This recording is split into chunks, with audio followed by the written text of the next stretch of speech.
ओम शांति। 16 अप्रैल 2025 बाबा की महावाक्य।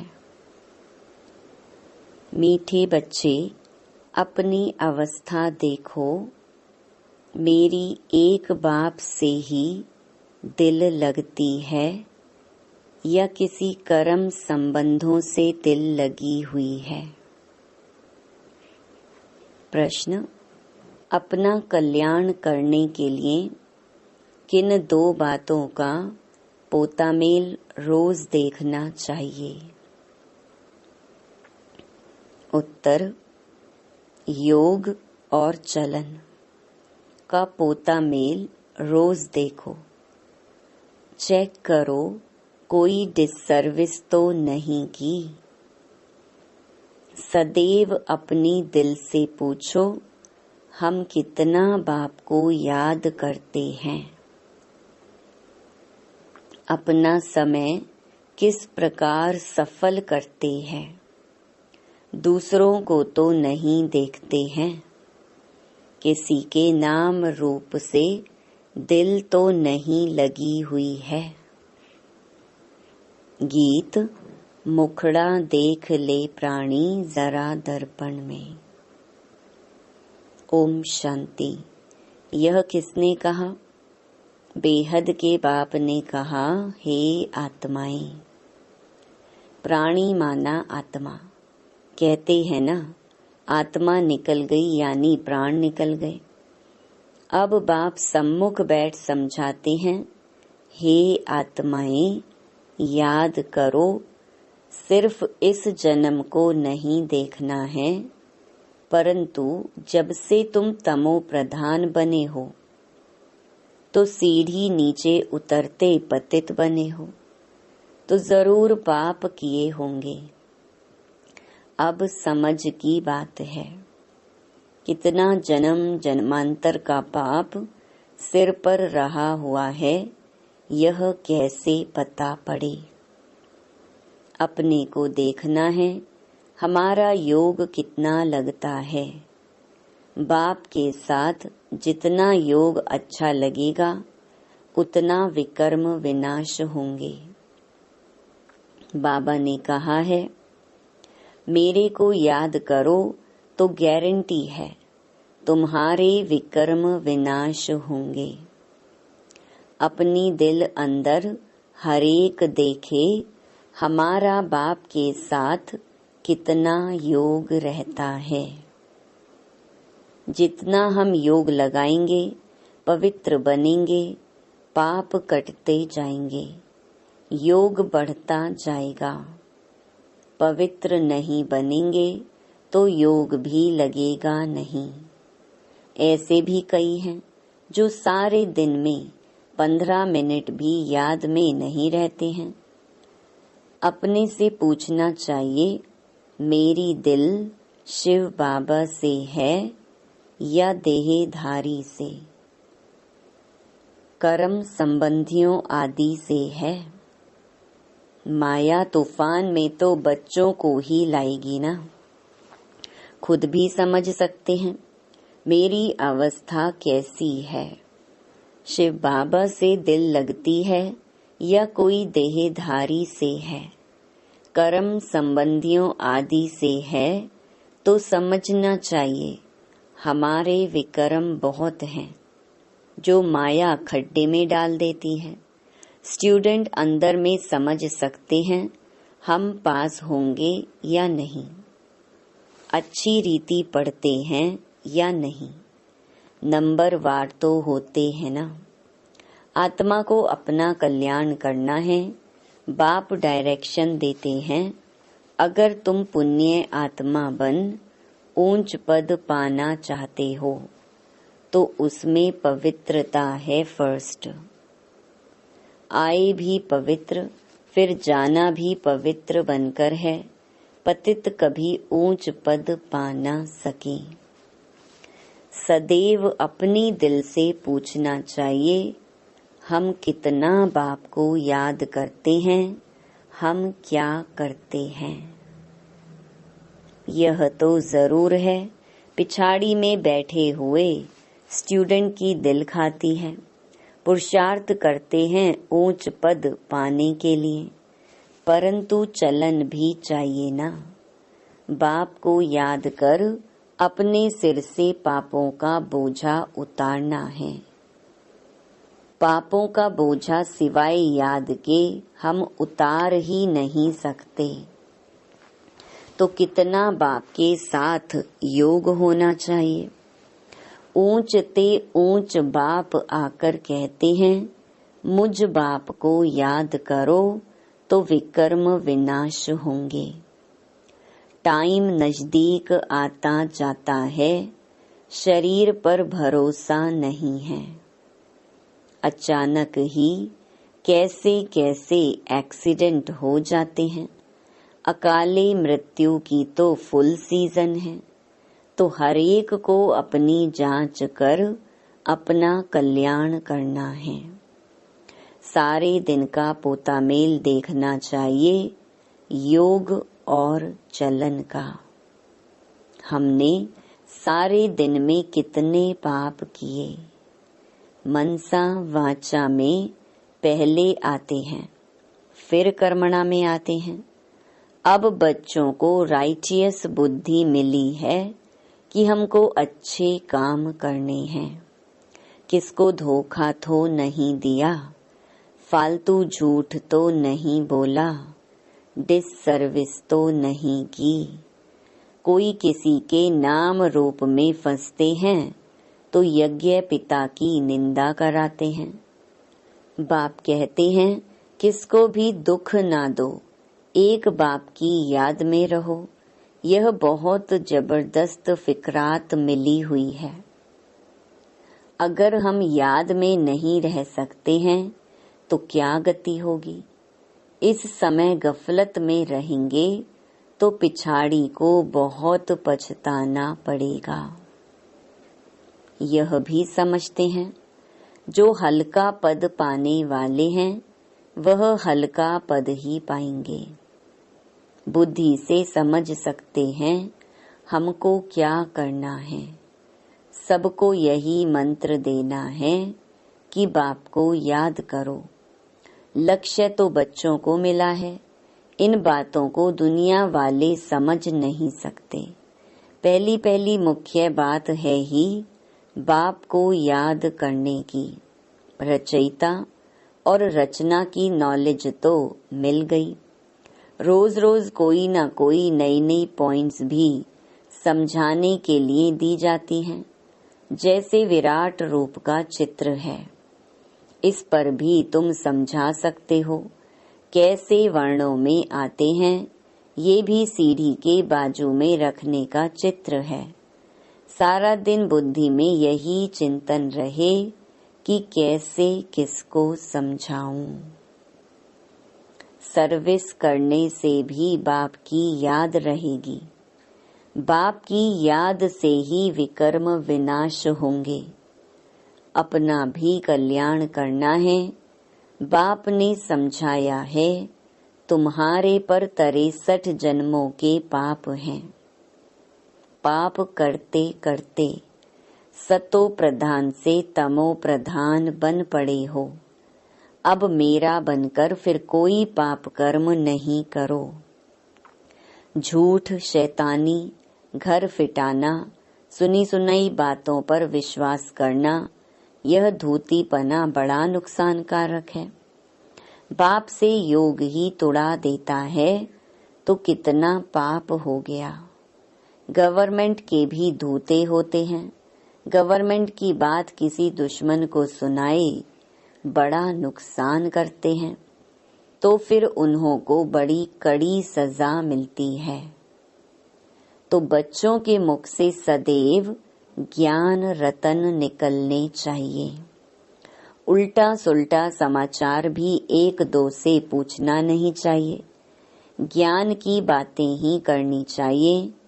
तुम कैसे बाप से योग लगाते हो, कैसे किसको समझाते हो, सारा दिन यही ख्याल रहे।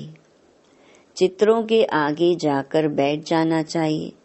तुम्हारी बुद्धि में तो नॉलेज है ना। भक्ति मार्ग में तो अनेक प्रकार के चित्रों को पूजते रहते हैं, जानते कुछ भी नहीं। ब्लाइंड फेथ, आइडल वर्शिप, मूर्ति पूजा, इन बातों में भारत मशहूर है। अभी तुम यह बातें समझाने में कितनी मेहनत करते हो। प्रदर्शनी में कितने मनुष्य आते हैं, भिन्न भिन्न प्रकार के होते हैं। कोई तो समझते हैं यह देखने समझने योग्य है, देख लेंगे, फिर सेंटर पर कभी नहीं जाते। दिन प्रतिदिन दुनिया की हालत भी खराब होती जाती है। झगड़े बहुत हैं। विलायत में क्या क्या हो रहा है, बात मत पूछो। कितने मनुष्य मरते हैं। तमो प्रधान दुनिया है ना। भल कहते हैं बॉम्ब्स नहीं बनाने चाहिए, परंतु वह कहते तुम्हारे पास ढेर रखे हैं तो फिर हम क्यों ना बनाएं, नहीं तो गुलाम होकर रहना पड़े। जो कुछ मत निकलती हैं विनाश के लिए, विनाश तो होना ही है। कहते हैं शंकर प्रेरक है, परंतु इसमें प्रेरणा आदि की तो बात नहीं। हम तो ड्रामा पर खड़े हैं। माया बड़ी तेज है, हमारे बच्चों को भी विकारों में गिरा देती है।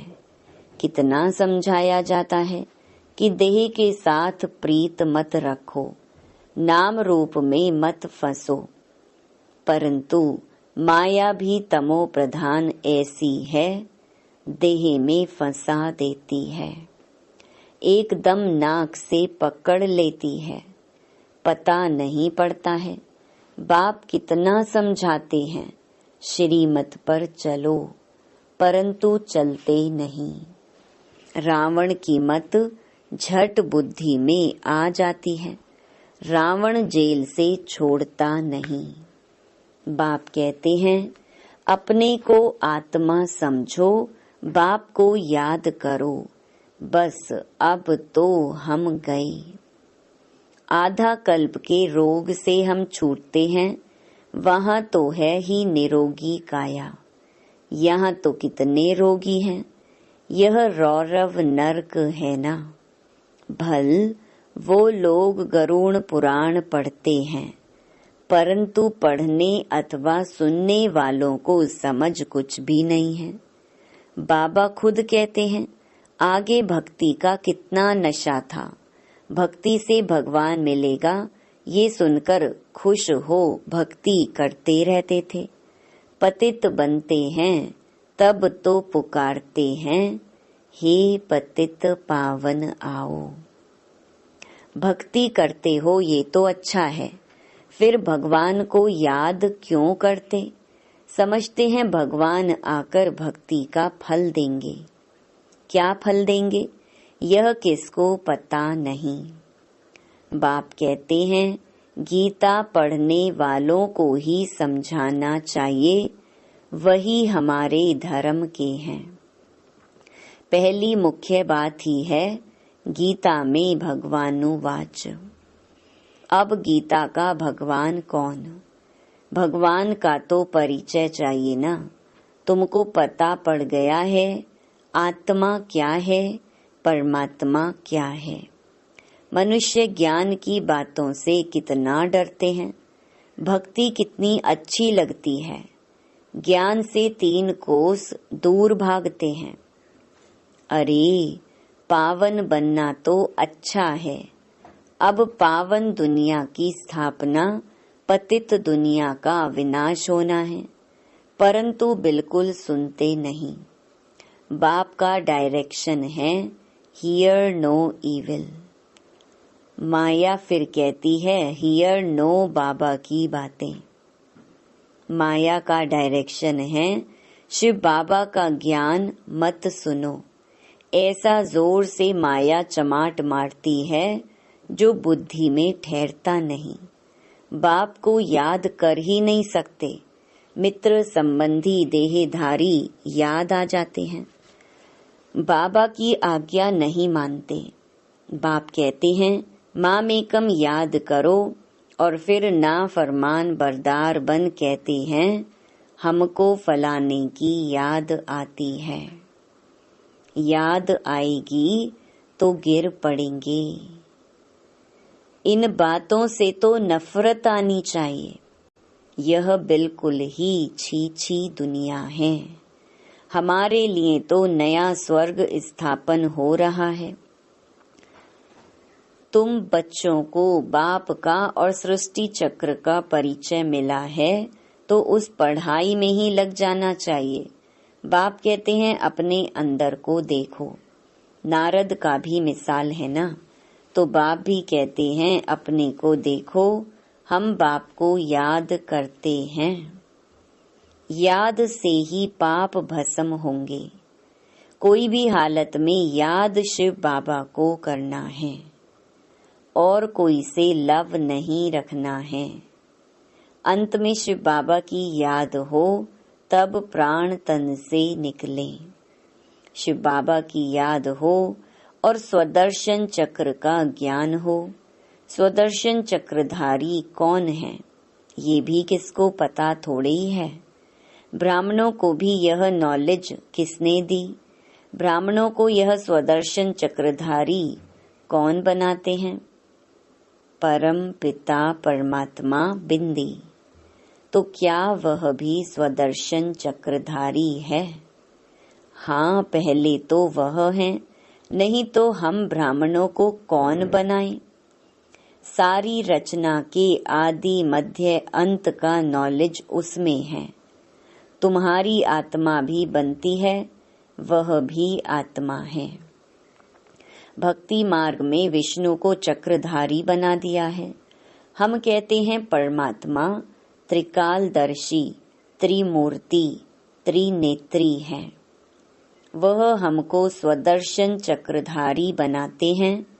वह भी जरूर मनुष्य तन में आकर सुनाएंगे। रचना के आदि मध्य अंत का ज्ञान जरूर रचता ही सुनाएंगे ना। रचता का ही किसको पता नहीं है तो रचना का ज्ञान कहाँ से मिले। अभी तुम समझते हो शिव बाबा ही स्वदर्शन चक्रधारी है, ज्ञान का सागर है। वह जानते हैं हम कैसे इस 84 के चक्कर में आते हैं। खुद तो पुनर्जन्म लेते नहीं, उनको नॉलेज है जो हमको सुनाते हैं। तो पहले तो शिव बाबा स्वदर्शन चक्रधारी ठहरा। शिव बाबा ही हमको स्वदर्शन चक्रधारी बनाते हैं, पावन बनाते हैं, क्योंकि पतित पावन वह है, रचता भी वह है। बाप बच्चे के जीवन को जानते हैं ना।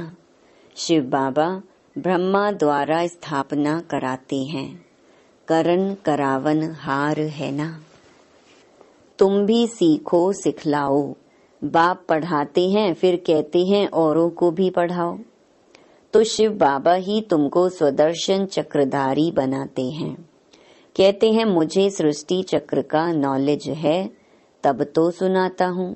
तो 84 जन्म कैसे लेते हो? यह 84 जन्मों की कहानी बुद्धि में रहनी चाहिए। यह बुद्धि में रहे तो भी चक्रवर्ती राजा बन सकते हैं। यह है ज्ञान। बाकी योग से ही पाप कटते हैं। सारे दिन का पोता मेल निकालो। याद ही नहीं करेंगे तो पोता मेल भी क्या निकालेंगे। सारे दिन में क्या क्या किया यह तो याद रहता है ना। ऐसे भी मनुष्य हैं, अपना पोता मेल निकालते हैं। कितने शास्त्र पढ़े, कितना पुण्य किया। तुम तो कहेंगे कितना समय याद किया, कितना खुशी में आकर बाप का परिचय दिया। बाप द्वारा जो पॉइंट्स मिली हैं उनका घड़ी घड़ी मंथन करो। जो ज्ञान मिला है उसे बुद्धि में याद रखो। रोज मुरली पढ़ो, वह भी बहुत अच्छा है। मुरली में जो पॉइंट्स हैं उनको घड़ी घड़ी मंथन करना चाहिए। यहाँ रहने वालों से भी बाहर विलायत में रहने वाले जास्ती याद में रहते हैं। कितनी बांधेलियां हैं, बाबा को कभी देखा भी नहीं है। याद कितना करती हैं, नशा चढ़ा रहता है। घर बैठे साक्षात्कार होता है या अनायास सुनते सुनते निश्चय हो जाता है। तो बाप कहते हैं, अंदर में अपनी जांच करते रहो कि हम कितना ऊंच पद पाएंगे। हमारी चलन कैसी है, कोई खान पान की लालच तो नहीं है, कोई आदत नहीं रहनी चाहिए। मूल बात है अव्यभिचारी याद में रहना। दिल से पूछो, हम किसको याद करता हूँ? कितना समय दूसरों को याद करता हूँ? नॉलेज भी धारण करनी है, पाप भी काटने हैं। कोई कोई ने ऐसे पाप किए हैं जो बात मत पूछो। भगवान कहते हैं, यह करो, परंतु कह देते हैं परवश हैं, अर्थात माया के वश हैं। अच्छा, माया के वश ही रहो। तुम्हें या तो श्रीमत पर चलना है या तो अपनी मत पर। देखना है इस हालत में हम कहाँ तक पास होंगे, क्या पद पाएंगे। 21 जन्म का घाटा पड़ जाता है। जब कर्मातीत अवस्था हो जाएगी तो फिर देह अभिमान का नाम नहीं रहेगा। इसलिए कहा जाता है, देही अभिमानी बनो। अच्छा, मीठे मीठे सिकिलधे बच्चों प्रति मात पिता बाप दादा का याद प्यार और गुड मॉर्निंग। रूहानी बाप की रूहानी बच्चों को नमस्ते। धारणा के लिए मुख्य सार। पहला, कोई भी कर्तव्य ऐसा नहीं करना है जिससे यज्ञ पिता की निंदा हो। बाप द्वारा जो राइटियस बुद्धि मिली है, उस बुद्धि से अच्छे कर्म करने हैं। किसी को भी दुख नहीं देना है। दूसरा, एक दो से उल्टा सुल्टा समाचार नहीं पूछना है। आपस में ज्ञान की ही बातें करनी है। झूठ, शैतानी, घर फिटाने वाली बातें, यह सब छोड़ मुख से सदैव रतन निकालने हैं। ईविल बातें न सुननी है न सुनानी है। वरदान, 5 विकार रूपी दुश्मन को परिवर्तित कर सहयोगी बनाने वाले माया जीत जगत जीत भव। विजयी दुश्मन का रूप परिवर्तन जरूर करता है, तो आप विकारों रूपी दुश्मन को परिवर्तित कर सहयोगी स्वरूप बना दो, जिससे वे सदा आपको सलाम करते रहेंगे। काम विकार को शुभ कामना के रूप में, क्रोध को रूहानी खुमारी के रूप में, लोभ को अनासक्त वृत्ति के रूप में, मोह को स्नेह के रूप में और देह अभिमान को स्वाभिमान के रूप में परिवर्तित कर दो, तो माया जीत जगत जीत बन जाएंगे।